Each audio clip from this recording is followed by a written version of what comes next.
অন্তর্বর্তী সরকারের পক্ষ থেকে নির্বাচনী কোনো সুস্পষ্ট নির্দেশনা না থাকলেও নির্বাচনী মাঠ গোছাচ্ছে বাংলাদেশ জামায়াতে ইসলামী।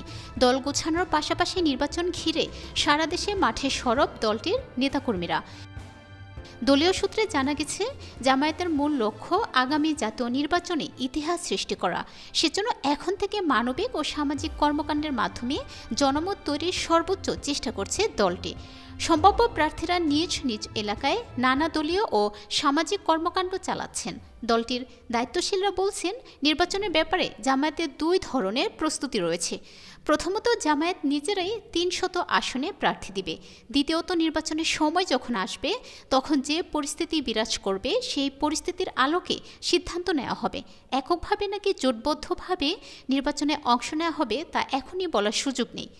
জামায়াতে ইসলামীর একাধিক সূত্র জানিয়েছে, ত্রয়োদশ জাতীয় সংসদ নির্বাচনের জন্য ইতিমধ্যে তাদের ২ শতাধিক আসনে দলীয় সম্ভাব্য প্রার্থী চূড়ান্ত হয়ে গেছে।